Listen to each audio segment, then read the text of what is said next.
Everyone is welcome here, it's time to make new friends. Aquavide Uskava, fill your Glencairn. Share a dram with the spirit of Edmonton. Luncha! Luncha, and good evening, whiskey brothers, whiskey sisters, and whiskey friends, and welcome to episode 70 of the Canadian Whisky Journey's Whiskey Review. I'm Dolph, I'm the creator of the Canadian Whisky Journey, president of the Alberta Scotch Society with some friends watching today, and I'll be your host tonight. So we're continuing our Canadian Whisky Journey with another installment of the Banff Whiskey Experience Preview Series. And this is the bottle that we're dealing with tonight. So, and really what the Banff Whiskey Experience is, and I'll throw some pictures on there of it, is it's a mini series that focuses on distilleries that will definitely be part of my masterclass of the panel discussion that I mediate. So I'll just get a couple little pictures up for you. Here we go. And this is the Banff Whiskey Experience. You see that. We'll click on that one. And then there's the masterclass, Alberta Bound. And then there's this one, and John's going to be part of that. You see John, well, you did see John on the side. I kind of hit him. There he is. There's John. Welcome, John. I'm glad you're here tonight with us. Absolutely, my pleasure, Dolph. I'm really excited. So I'm drinking whiskey like I usually do. It's 6 o'clock. We did a little bit early, and I think this is good. I get everything kind of moving tonight. So, we're going to meet you. We're going to talk about the Black Fox Distillery, of which you're co-owner. We're going to have not really a tour, but more questions and delving into your past and present, maybe the future of it all, and what I'll do before getting things started. So here, I'm going to put that picture up again. So we're going to meet in this. So John's going to be there with me, and this is our panel that we're going to discuss. And John will be there on the panel that day. So if you want to come on down, you can see John and I. And if you don't get enough information from us tonight, I guess you're gonna have to go there on December 1st and 2nd and ask questions then. And let's do your video. Let's click that. It's gonna go pretty abruptly. Here we go.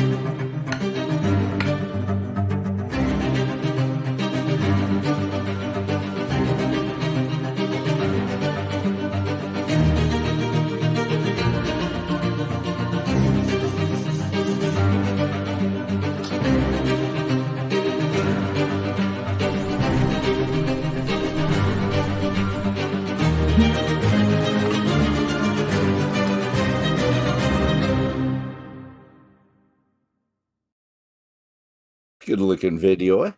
It's a good job. And so we're going to talk, and you saw the words come up in the video. We're going to talk about rare. We're going to talk about authentic. We're going to talk about sustainable in a bit. But let's start, John, with your decision that led you to a life of farming and distilling. So we're going to go all the way back when you met your business partner, your wife, at the University of Saskatchewan. How did, from that point, did you lead to yourselves to the crossroads where you eventually decided that you weren't going to become a larger grain farm? You were going to become a distillery. Is it 25 years later? John, has it been 25 years since you met in the university? I have a little bit longer, but I'm not telling anybody. Oh, yeah, I tell everyone. I just had my 35th wedding anniversary. So as long as it's before that, you can feel younger than me all you want. Anyway, so let's go back there, sir. You meet your lovely wife, and how did things progress from there? You both become farmers. Well, very typical. Like, grew up on the prairies, and if you grew up on a farm, the expectation, 40 years ago was that you would go back farming eventually. And back then, there weren't a lot of people going back farming. No, that's back when we used to have real interest rates that were talking 20%, and things were a little bit, they weren't as welcoming as they are now. Anyway, long story short, we went back grain farming, and we had absolutely a wonderful career in it. And a couple things, we had some really good, interesting experiences. And one of them was, just looking at mentorship and looking at other people that we've interacted with over our careers and taking us beyond what most typical farmers would have done in Saskatchewan. And I think that was key to us eventually making that decision of here, starting a distillery seems like a really good idea. And that was OYF, something young farmers. What?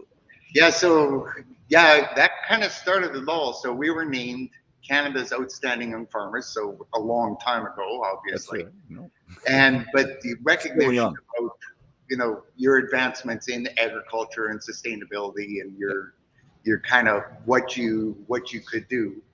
And then that started accumulating with a whole bunch of different things. We met a lot of farmers like across Canada then that their whole idea was that they weren't satisfied with what they had, and they wanted always to make it better. And if that meant selling the family farm and moving on to the next place, that was totally legit. Where we didn't have a lot of examples of that, you know, in our life. So we ended up, through the kind of the balance, what happened in the ensuing years is we decided, well, we wanted to learn more about business. So we bought a couple businesses, got involved at different levels.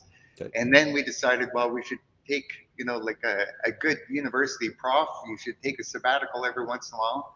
So we leased out our farm, and then we moved to South America and into Mexico. And during that time, I was actually working overseas in Kazakhstan, setting up farms over there. Wow. And okay, over a period of about 15 years, we had practiced or studied agriculture on every continent except for Africa and the Antarctic. So we had gained quite a bit of experience, and yet always with that passion of, here, we want to come back grain farming in Saskatchewan. Nice. And you're fourth generation farmers, right? Both of you? Yes, correct. So did you take over the Papa's farm in either case? Yes, so that's exactly the decision we ended up making was, here you're going to take something that's considered, you know, part of the family heritage, and you want to really change things up, which means selling, you know, the home farm where your grandpa had put down his roots and everything like that. And we were very lucky. Nice. Our family was very supportive of it. And the rationale behind it was just because that's where grandpa settled, it probably wasn't his place to be. That's kind of where the wheel fell off the wagon and plunk, this is where you end up with. Okay. You're brand new to the province, and this is where you're going to settle down. So although it was really good farmland, we had visions for something a little bit different because, one, we didn't think we had the capacity to expand to become as extensive as what you need to be in commercial agriculture right now. And did you move closer to the city or kind of further away or parallel somehow? So actually we're 100 kilometers directly south of where we used to be. So we used to be exactly an hour north of here. And if you look at the way the survey grid is in Saskatchewan and Alberta, like all the lines that run straight up and down, you can connect the dots right to our old farm to this new one. And the whole idea when we moved, we felt the concept was we just wanted to have a farm where we could connect better to the customer. Okay. So we hadn't fully developed that idea yet. It could have been vegetables, it could have been whatever, but we knew we needed to develop a relationship directly with the customer if we were going to succeed for generations and generations. And naturally, being closer to a population base is one way to help achieve that, because in our old community, there was 500 of us grand total that lived in the area, and you know, most of them are related to you, and family discounts would really hurt. So it might not be the best place. So how far out of Saskatoon are you then? We're exactly a mile and a half. Wow. All right. We are 15 minutes from downtown, so it works out. We're actually more connected to the city than anybody else is. We're really lucky here. Perfect. And you said connection to the customer. So I'm guessing, is that where the flowers, because you can buy, I don't know if you want to call them bunches of flowers or a vase of flowers. They cut their own. You have the, I'm saying it in French, les citrouilles. Sorry, the French is coming in because I've been talking about it at school today. Pumpkins, the pumpkin patch where they get their own pumpkins. Was all that prior to the distillery, or did that all come kind of together in that thought? Well, prior and together. So Okay. when we started here, we figured, well, vegetables would sound like a good idea. So that's kind of where the pumpkins came up. And Okay. so the property that we took over hadn't been farmed for probably 40 years. And so there was absolutely nothing here. So we started doing test plots, seeing what would go. And we figured out really quickly as I started doing the business planning that, well, vegetables weren't going to work because we only had 80 acres on this particular piece of land. Okay. And we brought in irrigation and we're trying to look, well, what would be that high value crop? And we actually kind of stumbled into flowers because flowers seem to kind of fit the ethos of what we wanted to show people, that agriculture, isn't in Saskatchewan and Alberta. You always think agriculture, you think of grainland, you think of cows, you think of pigs, but you don't really think of all these other things that farmers grow, like the cotton that we wear, textiles, flowers, all these things, fall into that realm of agriculture. And those are the things that we had known intimately when we were living, all over the world. Everywhere else. Yeah. And to bring that back here, it was, well, flowers look really good. And it was kind of nice cash flow as we started to develop the plan around the distillery. All right. So let's get to the distillery now. And I'm wondering about the thought process. So you said you wanted a connection to the customer. I'm wondering what the pros and cons were for you at that point from becoming a large grain farm, because you talk about that in some of your videos. So you were it seemed like you're on the cusp. Large grain versus a distillery. So going one way or the other. So what were the pros and cons that brought you towards the distillery? So we were looking for a business that if we wanted to, we have 4 children and they've traveled all over the world with us. Yes. And we said, okay, so if 2 generations down the road, how much of the family is going to be left in the business? So if we have a large grain farm, you're typically looking at a lot of automation, big equipment. You can do it with very low staff, okay, which leads to a couple problems. It's not that it's not a good business model. It's just you don't employ very many people. So that means you don't have very many opportunities for the people component of it. Okay. And that leads to the second problem is that, so if you're running this, this great big grain farm out in the middle of nowhere, if you don't need people, your neighbors don't need people either. So that means you probably don't have a school, probably don't have good access to healthcare. So if you you needed a plant breeder to come on staff because you want to do something really innovative that way, and you hire, Sarah's going to move in she's working in Ontario, she's going to move up to the farm, but her husband's on, maybe he's he could be somebody that's working at the university, and now you've got an hour-long commute, and you would have a real hard time, we felt, attracting those really good quality people that you would need to run a grain farm in 50 years from now. Okay.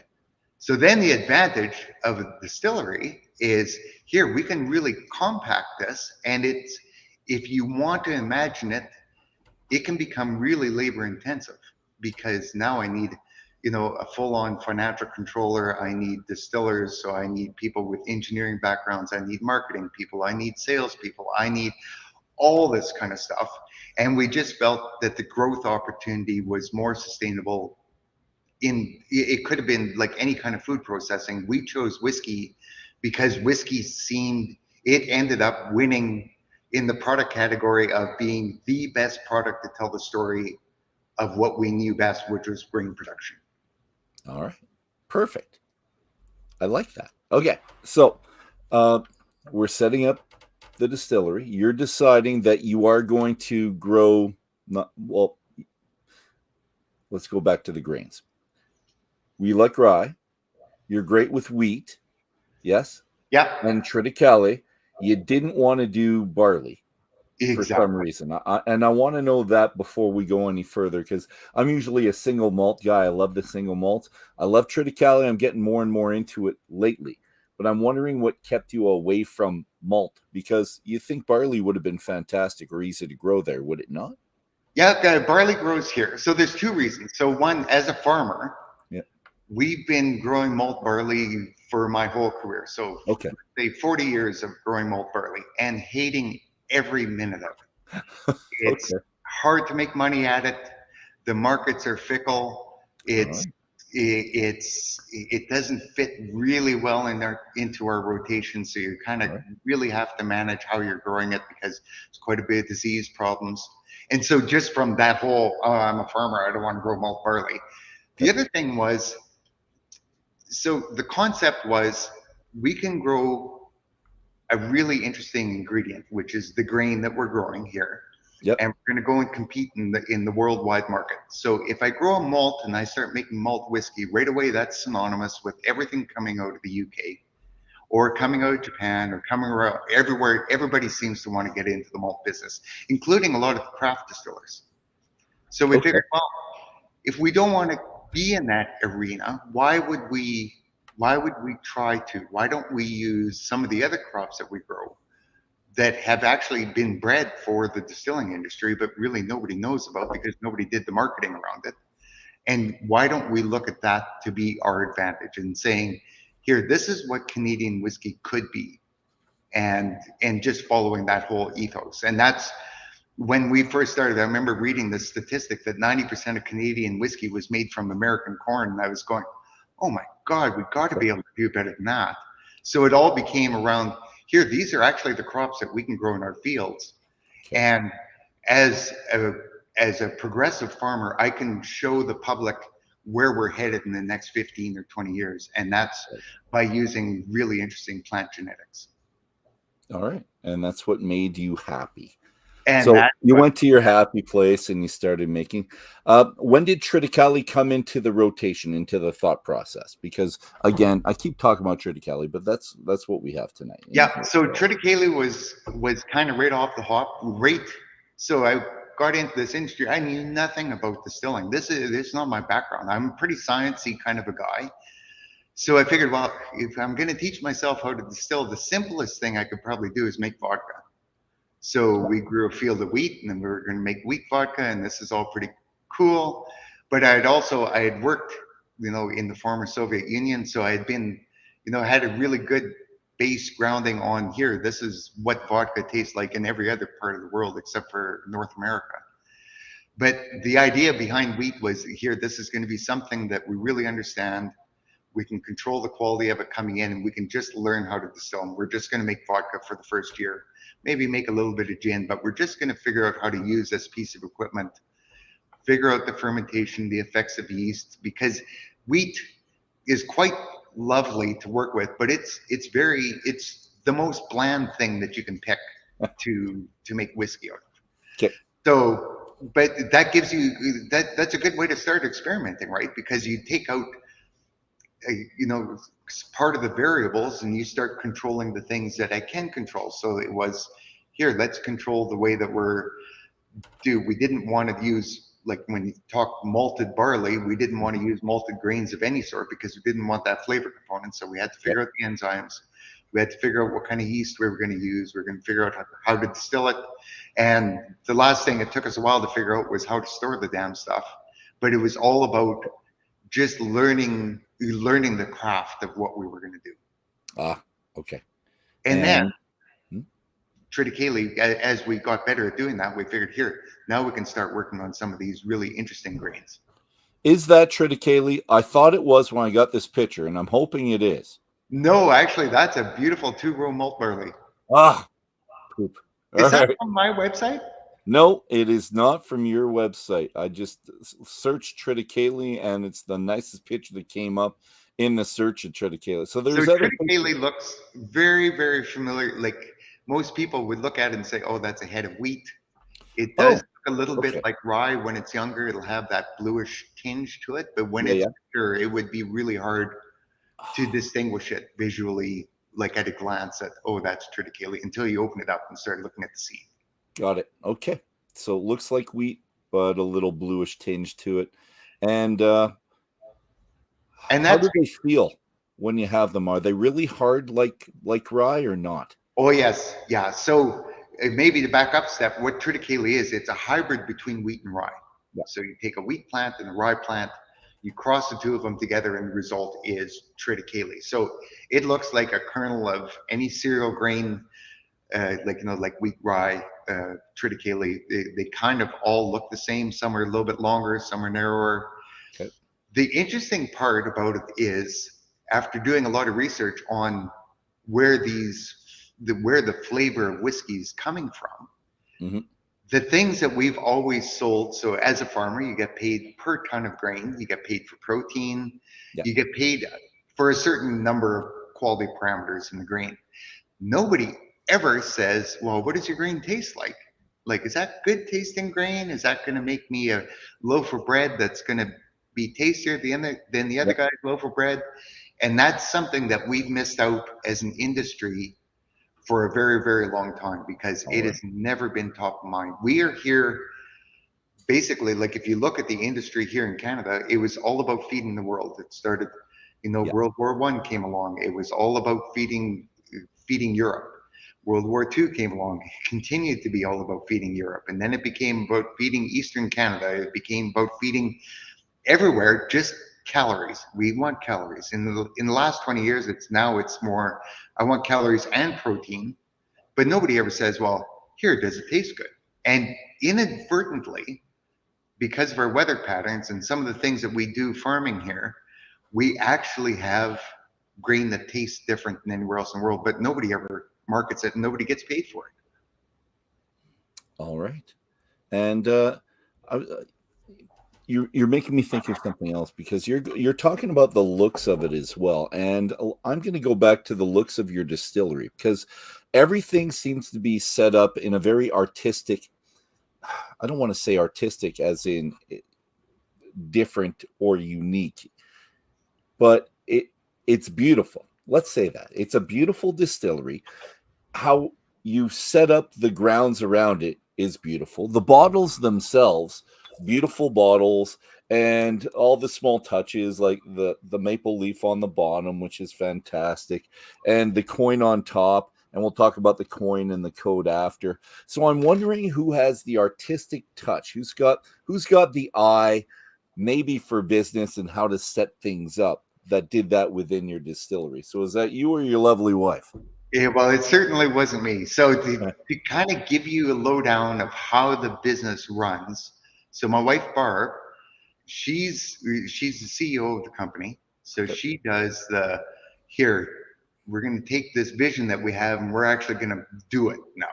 And but she's got a really good eye. So she's the one that said, oh, here, we should grow flowers because that's really good. So growing flowers, there's quite a bit of stuff that comes into it. So as a regular farmer, you're trying to figure out what the markets are going to be, as far as, oh, there's a big demand for, wheat in this area, or there's a big demand for this. It's same as in whiskey. With flowers, it gets really nuanced, where here you got to look ahead next year and figure out what the best colors for weddings are going to be, who's going to be wanting to pick what. And she's got that. She's just good at it. Okay. And anyway, so we kind of had the vision. I'm kind of I like to go and dig things up with the Bobcat and build stuff kind of a person. So we would communicate at some level. You have to remember, we raised 4 children here as well. They were all involved in a lot of the process. Good. And they're all good at saying, here, this is kind of what we're going to do. And we also realized right off the hop that if we were going to make whiskey at this scale, we better make good whiskey and have the branding right when we get into the marketplace. Otherwise, we'll never make a living at it. And why reinvent as well? So get it right first. And where do you get your bottles, by the way? Because they are beautiful. So these bottles are actually coming out of Asia right now. Okay. So we had it's everybody's COVID story of something that really happened bad to them. But our old bottle supplier used to be in Europe.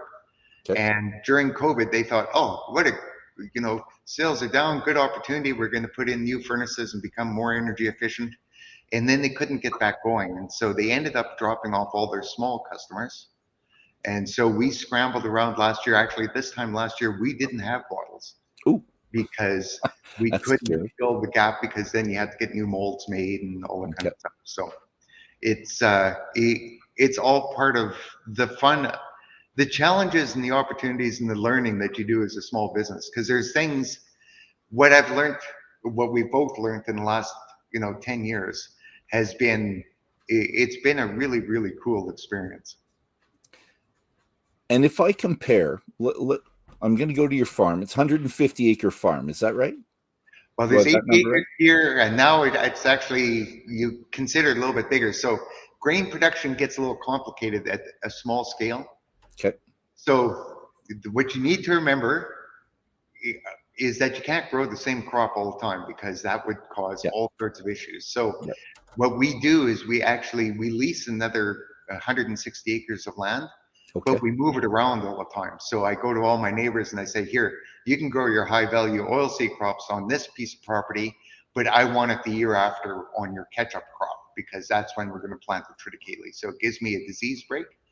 So the main farm here, where we have the distillery and we do like all the fruit production and everything for all the gin production, Yep. is 80 acres.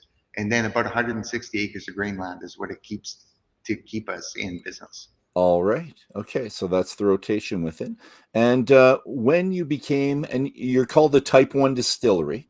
So if you could tell me about that, but also tell me how you were able to do that within the landscape of your government, because they're pro-business, and I'm pretty sure they're happy to get a distillery up in your neck of the woods, because we've got others south.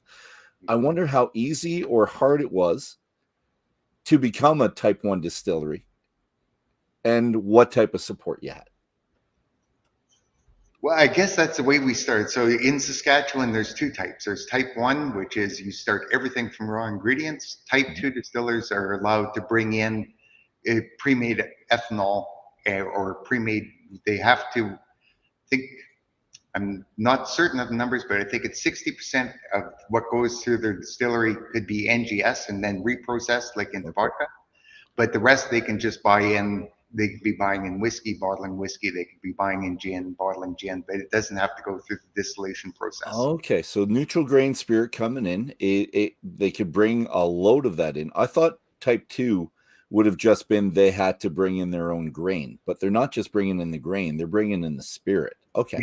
Yeah. So there would be very few distilleries. Well, in fact, out of it, so in Saskatchewan, I think there's 24 licensed. Oh.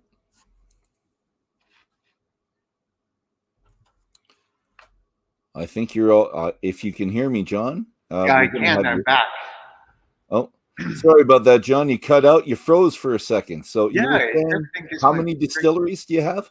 So I believe there's 24 in the province, plus or minus, and there's only a handful of us. I think there's 3 or 4 of us that would be able to say that that they're an actual Type 1 distillery. So that could be, it doesn't matter where you buy your ingredients from, but you have to make all of your own alcohol has to be made on site. Okay. So we've got individuals that are making, fruit brandy, with their grandpa's recipe, and we've got another couple of guys that are making, a couple barrels of whiskey, and but realistically, it's to us, that's our vision, that's exactly why we're here. We want to show off the ingredients that we grow, so it makes perfect sense. But for a lot of the other ones, especially when you're making vodka, the competition is so price sensitive that it's just as cheap as what we can make it is how we're going to make it. And do you source to anybody? Does anyone buy alcohol from you? No, we have in the past, but we haven't. We're kind of at capacity on our whole thing now. If I've got 2 cents extra, we just make more whiskey and make another barrel of it and put it into storage. All right. I've seen a couple videos where Barb tells the origin story of the distillery name. Could you please retell that story about your farm 100 kilometers north of you? Yeah, so Black Fox. So we used to have a Black Fox living on our farm. And the Black Fox, for those of you that don't know, but a Black Fox is actually a red fox with a genetic anomaly called a melanism. So what that does, it changes the coloring. So it would be akin to being an albino. Everybody understands what an albino is, blonde hair and light colored eyes. So changes the coloring. So it's a genetic, I don't want to say genetic misfit, but a genetic anomaly. they're misfits, foxes anyway, so it's perfect. Yeah, and up where we used to farm, there was kind of a genetic pool there where you would see black foxes out in the wilderness. All But right. it was kind of, you didn't very often see them. And we happened to have one summer that moved into our yard site, and it was so tame, it would sleep under my truck at night, and I'd Okay. come out to work in the morning and fire up the truck, and he would scurry off and go and play with his friends, kind of a thing. So it was one of those things that you just think, oh, that's kind of neat. And at the time, we actually were setting up another company because we were getting involved in the fuel business, and we were Okay. involved in the fertilizer business with some other partners of ours. And the lawyer had phoned up and said, well, you should come up with a name for this company. Otherwise, you just have, SAS 182, whatever number it was. And he says, that's not very good for marketing. And so right off the top of my head, I said, oh, well, we should call it Black Fox. And so we moved here having that company already. And when we decided, oh, we're going to have a distillery, well, I figured Black Fox, that's a perfect name for a distillery. We can create a cool logo and all this kind of stuff. And then kind of all the little magical things started happening that made me think, oh, that's kind of, we're on the right road. And one of them was we had painted the inside of our retail store. We painted the walls are kind of a dark brown. And I went to match the flooring from the flooring company, and they said, well, can you match this color by bedroom or more? And he says, yeah, we have that. It's called Black Fox. And I figured, well, that's kind of neat. Yep. And we had the still came, one of the serial numbers on the motor that drives the agitator on the still was BFX something something something. I thought that was kind of serendipity. And then we found out that the black fox is actually the spirit animal of agriculture, sake and rice in Japanese folklore. Okay. So the last time we were in Japan, we tracked down where the shrine was to Iniri is the name of the fox, and we took a lot of pictures and thought that was very neat. Nice. It's nice So when things come together. So anyway, like that, the right? concept is everybody's seen the farm and everybody's seen the distillery. Well, this one's just a little bit different. All right. Well, it looks very good, actually. The outlook, and we could go back to the video if we wanted to, but as it comes in, it's a beautiful place to go, and 15 minutes outside of the city makes it perfect for, well, like you said, you wanted to link to the customer. It's a perfect way to do it. So I'm going to call what we just talked about the authentic part. So we talked about authentic and then rare and sustainable. So I think I'm going to go on to sustainable, if that's okay. You ready? I'm ready. You're ready. All right. I'm going to read it, actually. You have a green focus. With decisions that led to goals of things like 100% recycled water, I think you're at 95% or something like that of recycled water that you use now. What were your other priorities at first in relation to sustainability, and where are you on that journey? So what are the other things you added to the list that you wanted to do, or that you could do, or you saw that you could do over time? Well, some of it was driven by necessity. So when we had set up, there weren't very many small distilleries setting outside the city limits. So we had no access to water supply other than our well that we have here, which isn't very good quality. And we had no sewage disposal. Like there's no, here I can just turn a big valve on and get rid of all my problems. So we had to think through the whole food processing part of it. And at the same time, we ended up that the government was just introducing a whole bunch of regulations around here. This is how you're going to do food processing if you're on a farm. So a lot of that was around water and water treatment and all that kind of stuff. So in an effort to be as efficient as possible and to save as much money as possible, we just started building a lot of efficiencies into the process because we didn't have any choice. So I'm not an engineer by any stretch of the imagination, but I am pretty good at figuring out what might work and what might not work, and not afraid of a little bit of manual labor in order to kind of put it all together. So all the distilling is all like, so to distill, obviously you have to heat your spirit up. Eventually you have to condense it. So you have to have quite a bit of cooling. So cooling typically, in most distilleries would be done with fresh water. Yep. So barring access to that, we decided everything's cooled geothermally, except for the water that we're going to need for mashing the next day. So we'll heat that up, cooling the still off. Once we have enough water for for the mashing process. Then we switch over to geothermal, and the geothermal takes off. So then you just have a little baby pump just circulating water underneath the distillery into the ground, keeping it all cool and keeping it, the wastewater to a minimum. So out of the distillery, like waste, like the water waste was actually a pretty easy fix, because again, we're growing all the ingredients. So if there is extra, you always need it outside somewhere. Like here, I've got trees I could be watering with it, at least, if nothing else. Okay. All the distillers' grains, we end up making about 200 tons of compost every summer here. So we utilize all the distillers' grains. Even all the cleaning ingredients have been designed that when we're like the copper being sacrificial on the inside of the still to take your sulfur out of your spirit, we end up with copper sulfate, which is a really expensive fertilizer for us to go out and buy. So we just keep it, we process it, and it turns into a soil amendment for us. There's nothing that we don't use. All the heads we don't put back into production. We use it for either for cleaning supplies, or we flush our irrigation lines with it to keep them from freezing, or they get composted. But we've been able to tighten up everything pretty good. Where the future lies with that is, I think, a lot more geothermal, like especially like, so right now we're running natural gas boilers. We can improve the efficiency on that by using heat pumps, but that technology is still, it's probably 5 years away from us, really being able to utilize it. But it's definitely, we always say, as a farmer, like, in agriculture, you always have a lot of problems that you're trying to deal with. You can never, you would become insane if you think you're going to fix them all right now. But the idea is tomorrow we're always going to tackle one thing and try and get better. And that's the same story for, I think, everybody on the planet for sustainability, because sustainability isn't just about sustaining the planet. It's just about living our life better. So either I want to be more efficient with my time, want to be more efficient with the money I spend, I want to be more efficient with a whole bunch of different things. It just takes that whole focus of, here, we're just going to continue getting better and better and better all the time. Excellent. And so two kind of questions within that. So cold water comes into the condenser, it heats up. Where does that hot water go? Do you use that hot water for? Yeah, just into a big insulated tank, and then that's what we're using for wash water, and we can keep it. It typically goes into that tank about 80 degrees Celsius, and it stays.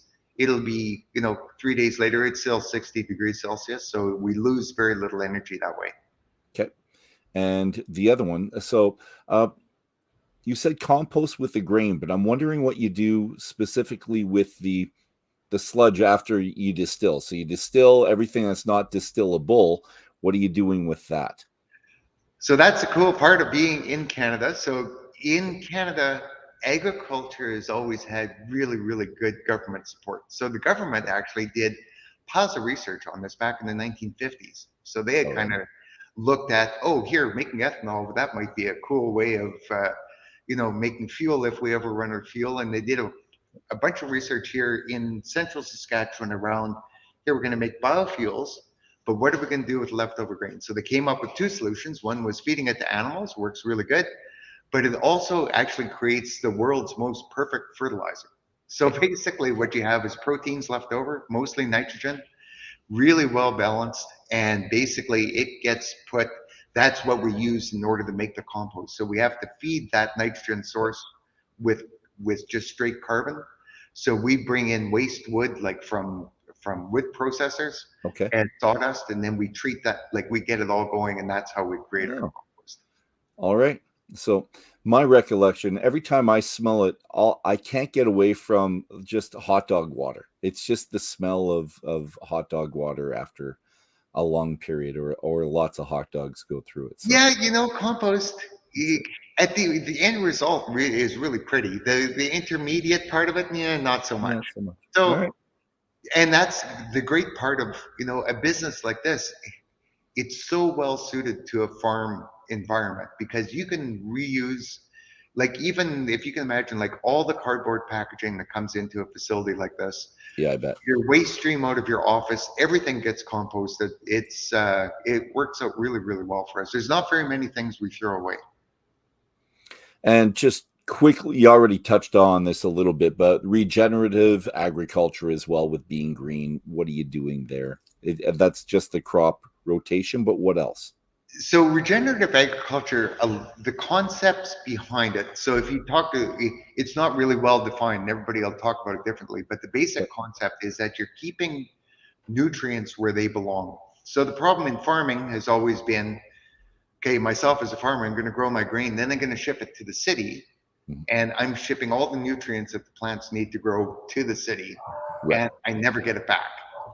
Okay. So in order to complete a circle, what you do is if you have cattle, I feed it to my cattle, the cattle have manure, you work that back into the soil. So basically our distillery functions as our cattle herd.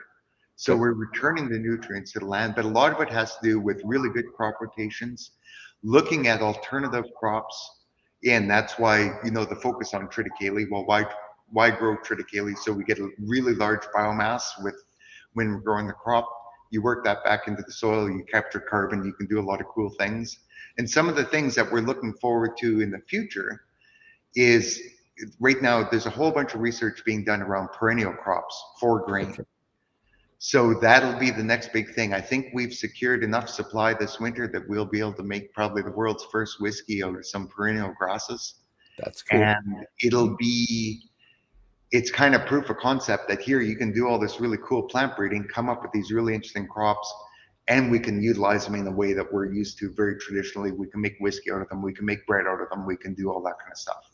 So it's really good for the industry, and it's really good for us to kind of show everybody that says, here, no, these are some of the really interesting things happening in the industry. Well, it helps you be creative, really, because it seems like you're a creative guy, and I've saw other articles on how you can modify and change how you grow your grain to influence taste. So I think you're thinking in those terms, how to change things. Oh, absolutely. And this is so the creativity. This is such a good thing to talk about because when you limit yourself in what you have access to, like whether it's self-imposed or whatever. So now I'm going to try and create flavors from only those ingredients that I can grow, that are going to be, I'm going to source them either from my own farm or really look hyper local.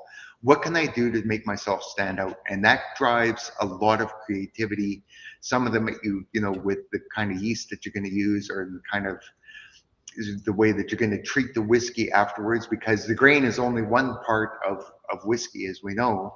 We have to, eventually the yeast are going to have its effect on it. That's a large part of where your flavors are going to come from, and the aging process itself. And there's two other things we can talk about right there, the yeast and the aging. You also mentioned another video that we've got fantastic Canadian, I don't know, yeast growers. Yeah. Do we call them growers? What do we call them? Yeast? Well, in ag circles, we kind of consider them part of agriculture because agriculture is all about living systems, and yeast qualifies as much as anything else. And we've got really, I always find it quite odd that everybody else has made whiskey in the world, and really a lot of the ingredients are coming from Canada. So Lallemand out of Quebec is a worldwide huge yeast company. Okay. Supplies the yeast into Scotland, and they're like for all those distilleries to make their spirits from. They supply yeast into the rum industry in the Caribbean. They're worldwide, and what's made them really successful was looking outside their industry for answers. And so they started out as they're making bread yeast, and then they get into making beer yeast.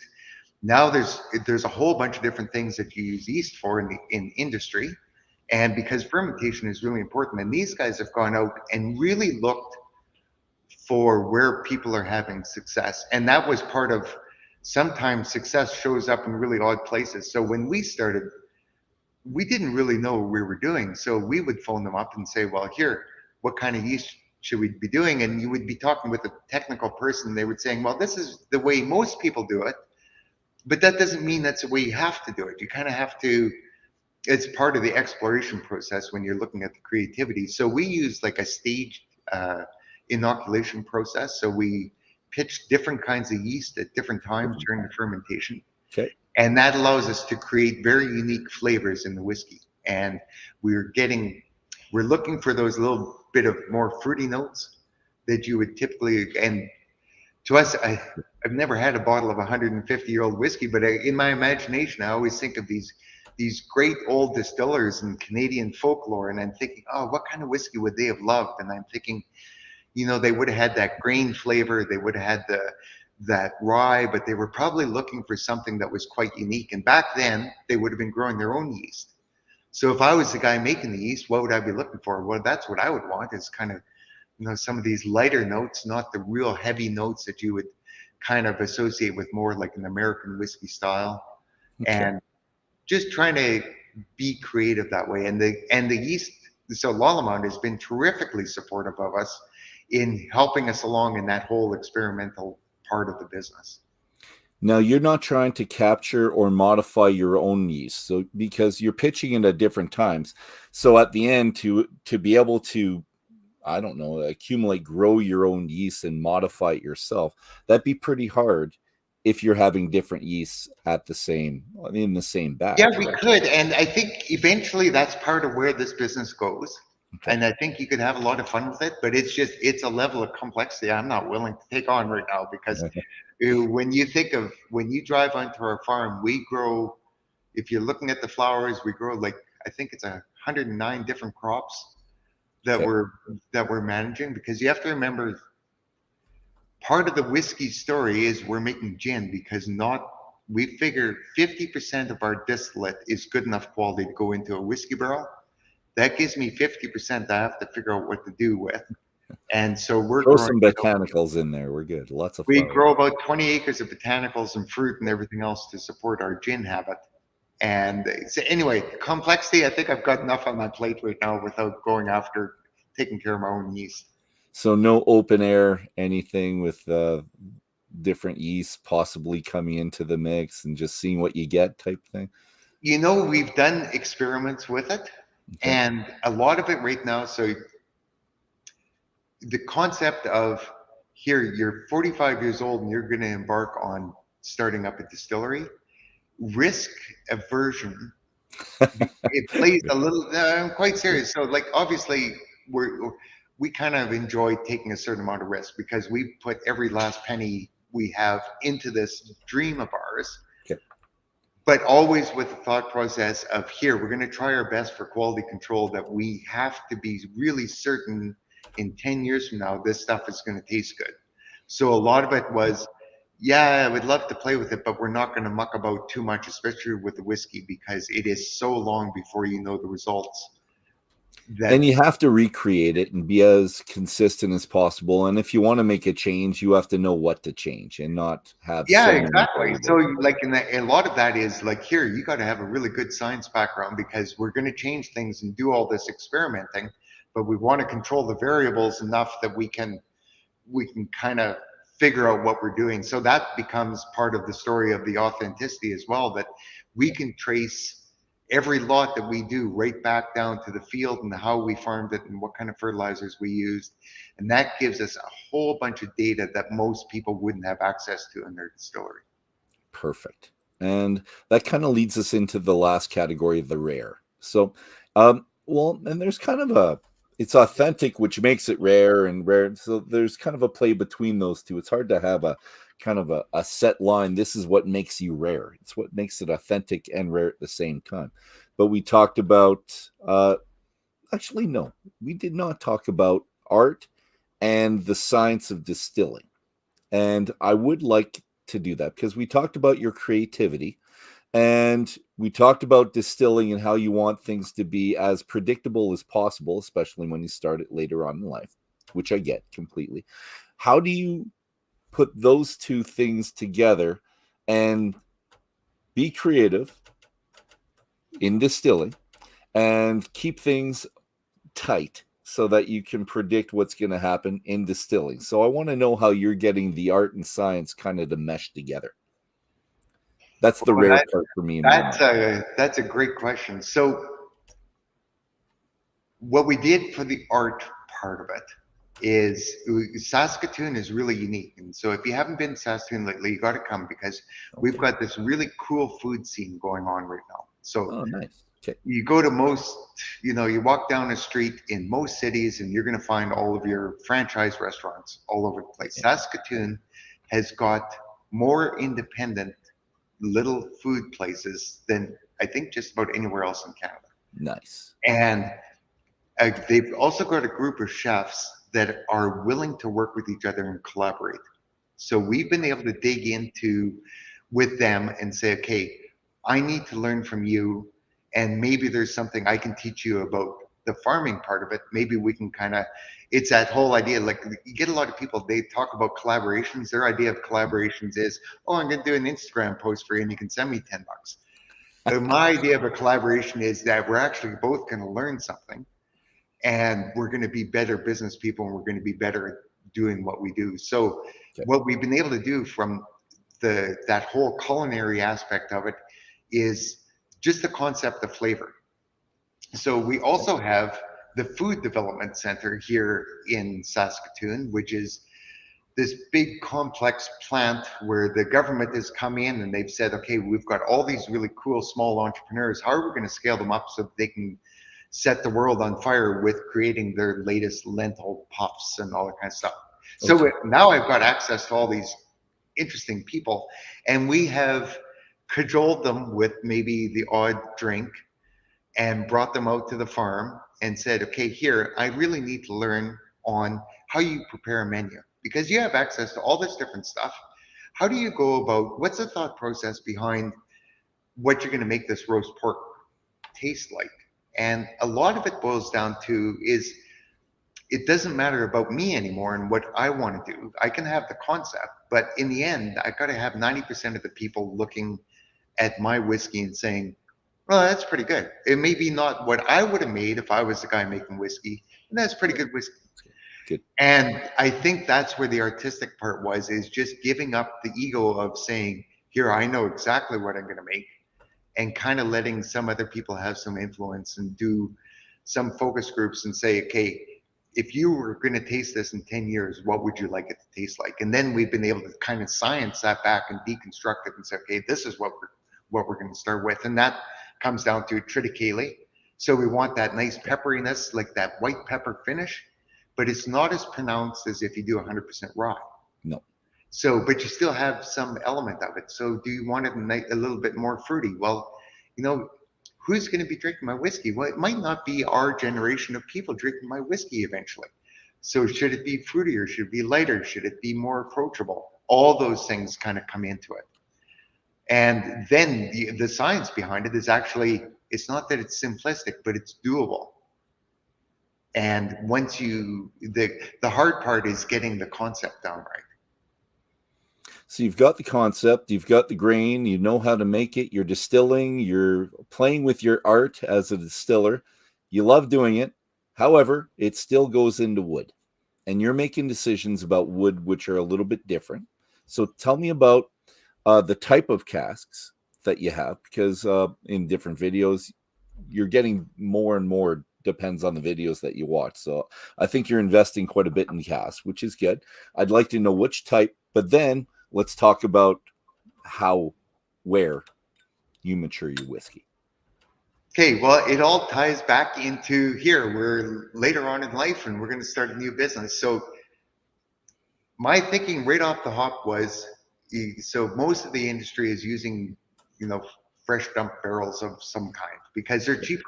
So that's what people are bringing in. So they order up a truckload of barrels, and I felt, I said, I don't know. I can't put my nose into a barrel and I can't say if that was a good barrel or a bad barrel. I don't know what I'm doing. Okay. So, and there's nobody in Saskatoon that knows what they're doing. So my way to get rid of that risk was to use brand new wood. Okay. So then we started looking around. So basically I just started phoning a whole bunch of craft distilleries down the States, because at that time there wasn't anybody in Canada that I knew of that was going down the whiskey path. So right from day one, the whole focus was, eventually we're going to become famous for making distillery or making whiskey. And those are the kind of people I wanted to talk to. So you start phoning up people down the States. Well, who do you use and who do you use, and getting down to, who we're going to use for a barrel supplier, because there wasn't anybody in Canada making barrels at the time. So we started using brand new wood. So brand new wood's really expensive. By the time it comes into our place here, FOB Saskatoon, you're looking close to $700 Canadian for a whiskey barrel. Okay. And you compare that to $200 for a used barrel. So there's a substantial investment. So now my thinking is going, well, okay, so now I put all this cash into making this, and I've got grain in the granary, and I've got the still running. If I've got another $5, I'm buying another barrel. We're gonna, we've got to make some inventory. Otherwise, we're never going to get into business. So at that point in time, we kind of ended up, we didn't have enough money. We didn't have a building to put all this whiskey in. I didn't realize, for some reason, I hadn't thought through a couple things. One was office space that we're really short on, and the other thing was where we're going to store all this whiskey, because I just assumed, 100 barrels. Well, how much can that be? So I talked to another fella, and he said, "Oh, well, just use shipping containers." And I said, "Oh, shipping, that's a disaster, because that, like, it's too enclosed." And I went to see another producer that had it in shipping containers. Well, it was melting. The alcohol concentration in the container was so high, it was actually peeling the paint off the inside of the shipping container. And I was going, well, safety-wise, that might not be very good, and product quality-wise, that might not be very good, because now I got a whole bunch of other, everything's going to smell like paint after a while. Now it didn't sound like that would be. If it's from China, it might have a whole bunch of lead in it too. Yeah, and so anyway, so that my next best option was basically go out in the middle of the field, put up a security fence, and put it out there until I had made enough money to build the building. And then we ended up. So right off the bat, what we had done, we were using other people in the industry to send samples of our new make to kind of, here, you're kind of going down the right path. This will age out, the way you want, and all that kind of stuff. And they're giving you good advice. Once it started getting into, like, it was 2 years old, we really wanted to have a little bit more input. And we started sending out age samples, like, when it was 2 years old. And started getting feedback that we weren't really expecting, and one of them was actually accusing us of counterfeiting whiskey, saying, well, that whiskey tastes like it doesn't have those really volatile notes of a 2-year-old whiskey. What are you doing? We'd like to know more about your process. Okay. They weren't really saying it in a nice way, but we ended up doing quite a bit of exploration with it, and we kind of came to the conclusion that it was probably the whiskey being stored outside. It's got such aggressive temperature changes that it's actually affecting the way that the whiskey is being matured.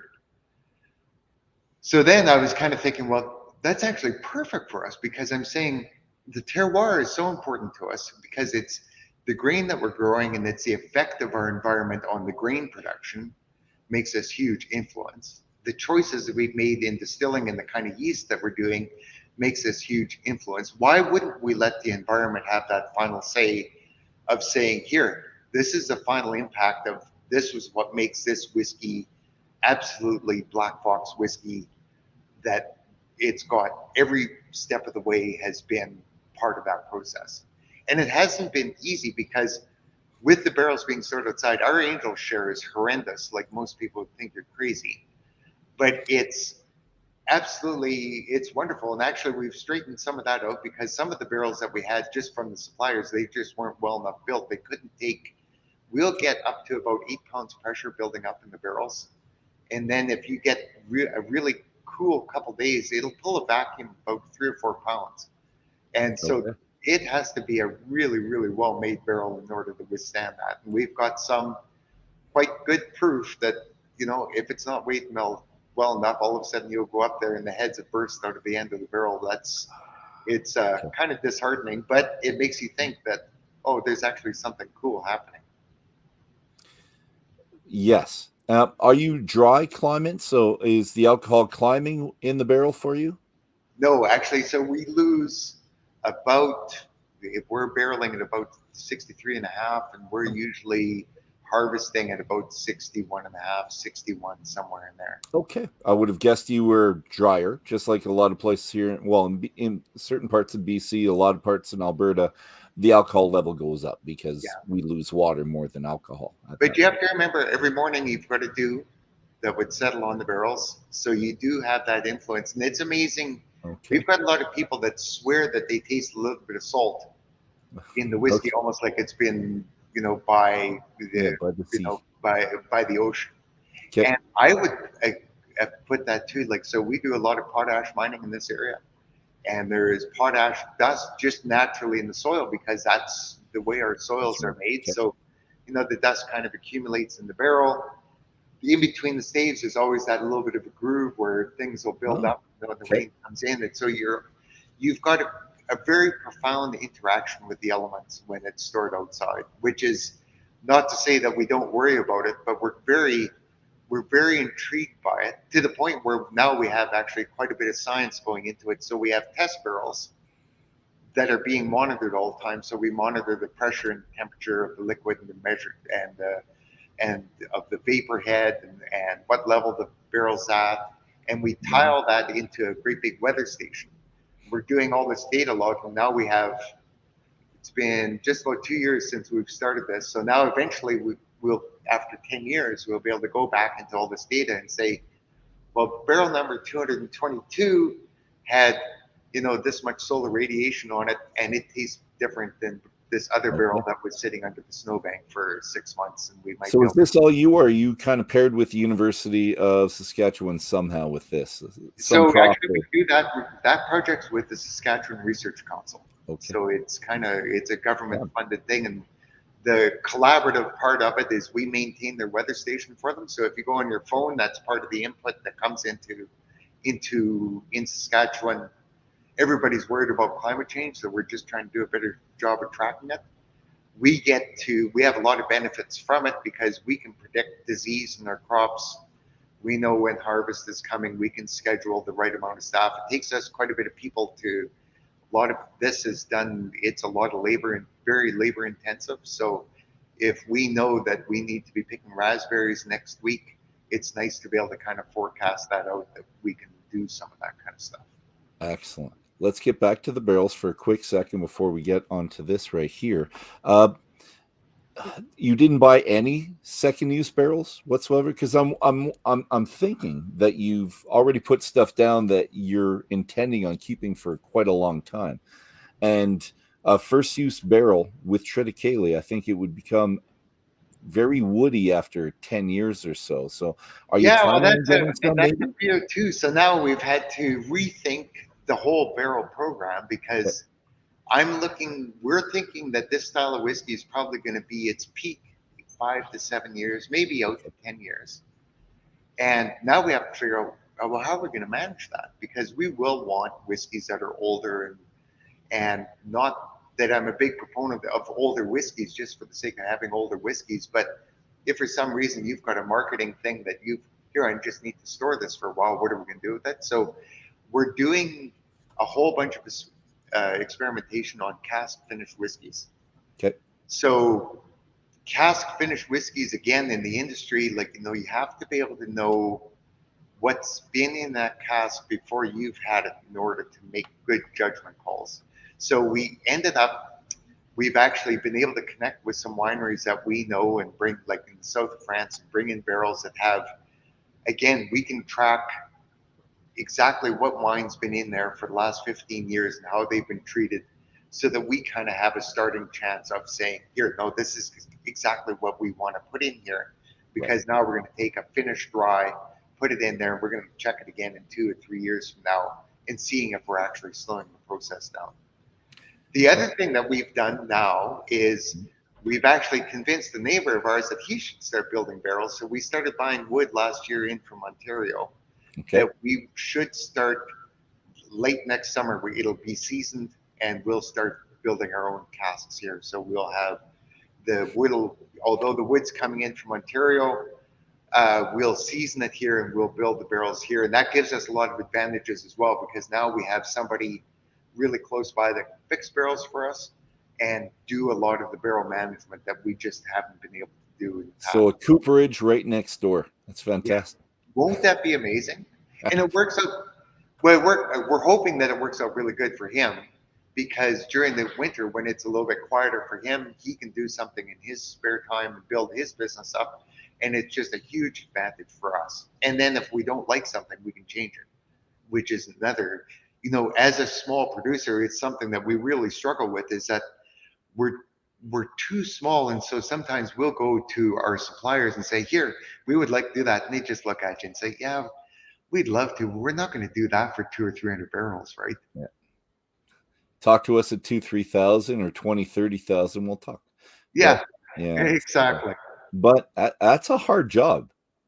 So to convince your neighbor to become a cooper, You did he know, go to the States? Did he get some training down there? yeah, What that's happened with exactly that? what he did. Oh, he's put so much effort into it. So you have to understand that he's not just your average carpenter. This guy, Okay. he's like they're called Lost River Timber, and the whole idea is they go into the city, they salvage these beautiful old elm trees that are going to get cut down anyway.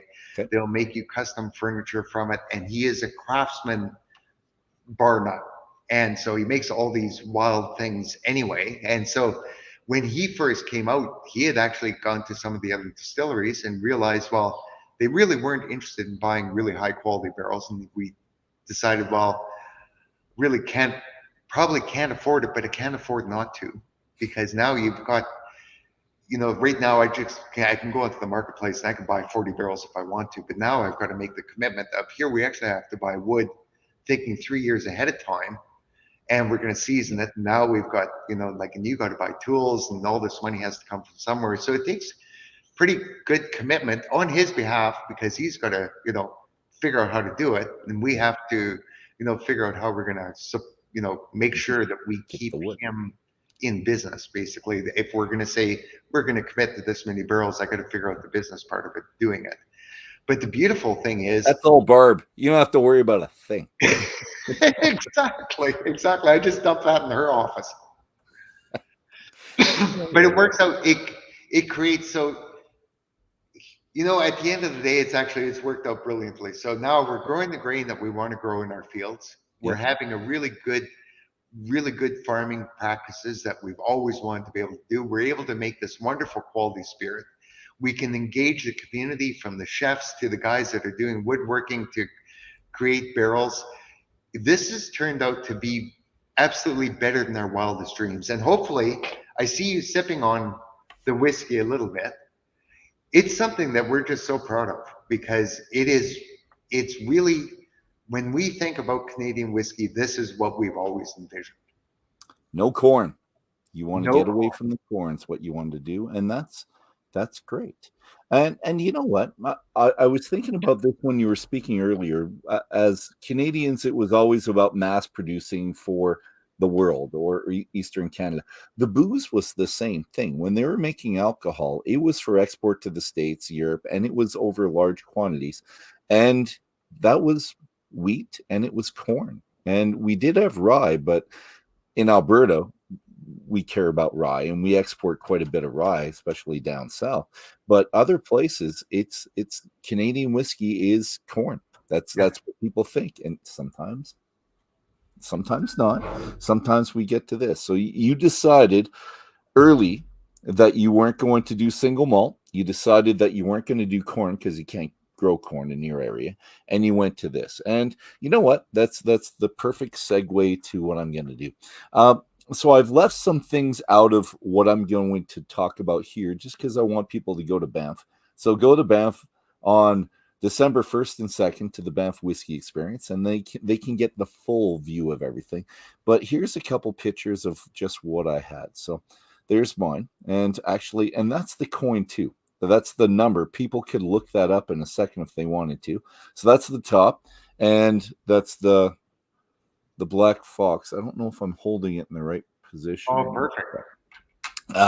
And then, but underneath you get that number, and you go to this card. I hope I'm getting the right one. Nope, not that card.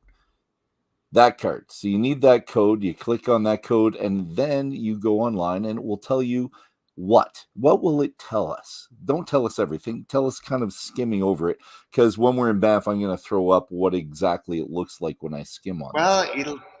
it'll tell you about your whiskey, and to us that's so important. So each barrel is treated uniquely as its own series of bottles, and each one has its own story to tell. And that's what drinking whiskey is all about. Is here I want to know everything I can about this because I really like this liquid. So if I go to, I'm touring Scotland, I want to hear all the stories. So this is just a way of you delving into a little bit of us cleaning the windows so you can look into our farm and learn a little bit more about the whiskey. And there's more. The important thing to note, though, it's actually going to be a lot more in depth in about a month from now because when we released our whiskeys into the UK, these guys, they like whiskey and they like the trivia behind it. So they've asked us to come up with a whole bunch more data points around here. This is what you do when you make your whiskey. And so we're happy to oblige them. It's taken us a while to figure out the mechanics of loading that much data into each bottle of whiskey that we make. Well, I love it because when Compass Box first came out, they did essentially the same thing. They gave you the information, and then they got in trouble for giving away too much information by the Scotch Whisky Association. They were taken to court, and they had to finish it. So they put everything online. So this is a great way to get information. You get your bottle, you look at the code, you scan it first, you get the code, and then, lo and behold, you find out everything your heart could ever desire about that little bottle of whiskey. So I don't know if you have any there, but what do you get on the nose? Because I'll tell you what I get in a second, but I'm wondering what you wanted to get on the nose. Let's go with that. So I'm actually terrible at this. I'll be the first to admit, but to me, what I'm always looking for are I think because I'm always trying to be critical of it and I'm looking for what's not there, but I'm looking for cherry, I'm looking for lemon, I'm looking for the fruitiness of it because I look at that being here. This is something I want there. And I get red fruits from it. So I could talk about raspberries for me, not strawberries. It's not sweet enough to be a strawberry smell for me. It's a little bit of the red berries for me. Yeah. That I'm getting. And on the nose, when I first smelled it was, and I usually try to distinguish between honey, butterscotch, caramel, and confectioner sugar. That's what I do in my mind for sweetness. And that I was going through that, and I was leaning towards honey, and I went away from it. And I'm pretty sure it's more caramelly on the nose. So I got kind of caramel at first. And I've been going back and forth. I don't know if anyone sees that. So I've got a Glencairn glass and a Tuath glass. So this is for Irish whiskey, really. But I'm trying to change things up a little bit with how I do it. And when you're nosing them, this makes it a lot more subdued. It's hard to actually get the aromas. But when it's a young whiskey, it tempers it quite a bit. So you're not getting the harshness of a high alcohol. Oh, and this is not high alcohol, but it's not a weak one either. 48.1%. So it's a fantastic percent. And you worked really hard to get it at that exact taste point. And yeah, actually it's a huge process for us because so what we do is we'll empty a barrel. Yep. And so we don't want to chill filter. It's that defaults you have to be over 46 thereabouts. Yep.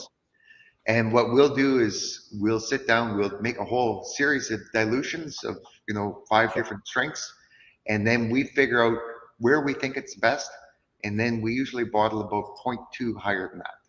Okay. Because I would say, judging from the people that we interact with, I would say 80% of the people will put a couple of drops of water into their whiskey or an ice cube or something. And then that allows you to dilute it down to kind of where we thought it was very, very good. And it opens it up at the same time and does all that little water magic. All right. So your sweet point is 48.1, or it was 47.9. Yeah, it would have been probably just under 48. Okay. And Yeah, I'm sticking with that. I'm getting floral as well, and f- I love rye. And although I'm president of the Alberta Scotch Society, I get a lot of flack for loving my ryes, and I do from all over the world. I love it, and often I get a Canadian or American rye, and there's two things I get on the nose that I'm not particularly in love with, and dill is one of them, which I don't get on this at all, and the other one is, and you mentioned white pepper. Uh, I don't get this as very peppery, and I don't like a really peppery rye either. I like a hint of it, and that's what comes at the end of this. We haven't gotten to the finish, but this is more of a floral rye in my mind. So if I was trying to think of ryes and comparing this to other ryes I've had, this be a kind of a sweeter floral rye. So a little bit of the red fruits, I get the caramel, but there's an aroma in there, some flowery aroma that I'm having a hard time nailing at the moment. And I tried before with my wife, and we kept coming up with different plants and herbs, but there's something in there, and I don't know if you can pick it out for me. Maybe it's something floral. Yeah, and I would, and like I say, like you, 99% of my customers know a hell of a lot more about whiskey and nosing whiskey than I do. And to me, like floral is a perfectly logical descriptor of it. That here, it kind of smells like, when we're growing flowers, you'll sit out there in the evening, and the smell some days can actually be overwhelming, right? And it's this Okay. mix of everything flowering. To be able to nail it down and say, oh, that smells like rose petals or something like that, I don't think I'd ever be able to. And I think anybody who did say it may be pulling your leg a little bit. Well, I'm trying, but I can't do it. And the good thing about both these glasses as well, this one I have to, it's small sniffs. This one you can inhale quite a bit, and you get a little bit more, or it kind of opens up what you're smelling a little bit more. So it's the first time I've tried this on the air. It's kind of cool. So big breath going in. Yeah. So every time I've done, like when they'll take you in, they'll teach you about nosing and stuff like that. Usually we're using ISO wine glasses, which I find work pretty good. Usually around the distillery here, what we'll do is we work in teams when we're trying to do this kind of stuff, and we find the important part is that you're both using the same glass all the time. That you can't have somebody using a glass like this, and then somebody else is using a Glencairn glass, because it is quite pronounced, the different things that you're going to get. Yeah, I get that. My wife says candied sweetness, so she's getting more confection or sugar, but I think I'm sticking with caramel more than the rockets. We're Yeah, usually pretty tight one another with these, but and I would say, like, I it, going a little bit with your wife, it's almost like those candies that the kids eat now, that like they're like the cherry blaster kind of oh, aroma a little bit. okay, But I get, because I love sweets, and like okay. I get like that whole pecan pie kind of a smell going on. I had that for supper Yeah, actually. It's very good from yesterday, but it's still pecan pie. there's a lot of stuff, like when you look at that, like that's actually, everybody say, oh, that's a simplistic way of doing it, but pecan pie, like a well-made one, you've got so much stuff going on. You've got the aroma of the crust that's been baked, Yes. and you've got the nuts themselves, you've got the sugar, you've got the butter, you've got all this stuff happening. And I think as we get a little bit, like I get quite a, like almost like a butteriness from it, like not just Okay. the caramel, but it's actually here. This actually smells like, like that fresh churned butter. Like there's that little bit of All greenness right. to it. There. See? You're a pro at the nosing, buddy. You're good. We just have to link, and I say this to people with tastings all the time. You don't have to say exactly what everyone else says. It doesn't even have to be close to whatever anyone else says. Well, Really, that you're kind, just trying to connect it to a thought or a memory in your head yeah, so that you can kind of express it, but maybe remember it in the future, right? So yeah. if you can make those connections, that's what you want. Well, and to me, that's the beauty of, if tasting whiskey does nothing else for you, it causes you to slow down and think about what you're consuming. And that's, to me, that's the pleasure of it, is that here we've got a really cool story about this is how the whiskey was made. Now we can actually sit down, we can chat with, somebody across the room and talk about, here, this is what we get for the flavors. Doesn't it pair well with this cheese? That's the enjoyment of whiskey. The enjoyment of whiskey isn't drinking half a bottle of it. It's about discovering all the little nuances of it. With friends across provinces like we're doing right now. That's good. Exactly. All right, so I'm going for the palate. All right, so I've been drinking it the whole time, but I'm going to voice my opinion now as it goes in.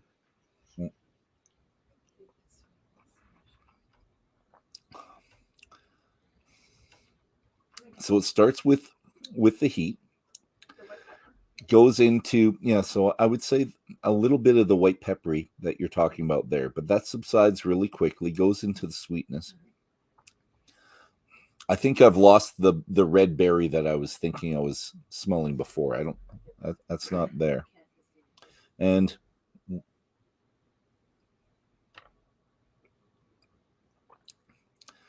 great mouthfeel, which comes from the triticale, which is the wheat part of it, kind of softens it, and the non-chill filtering, keeping the oils in there. I like the mouthfeel.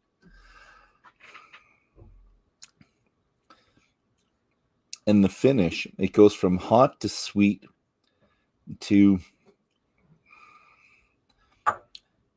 it's the vegetal. It's some type of flower. It's something that I'm just trying to grab onto. It's just that's so interesting. And that could be, when you think about rye whiskeys, there is that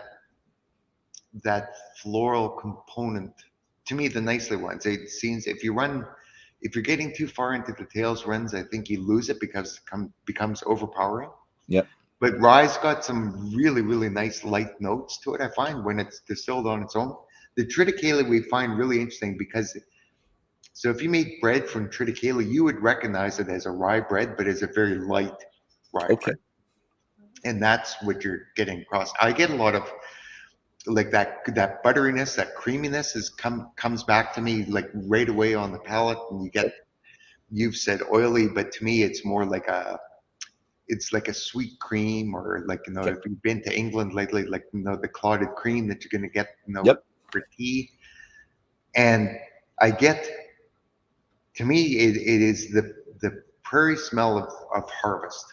And it's the graininess, and this to me is really important to me, and maybe that's why I always taste it. But it's what I wanted to be able to discover in the whiskey was, here, this is actually the grain that we're using. And I think on the inside of this palate, you really get that in spades. You get that, it's almost like that, the smell that you get during harvest time, that, that it smells like grain outside, right?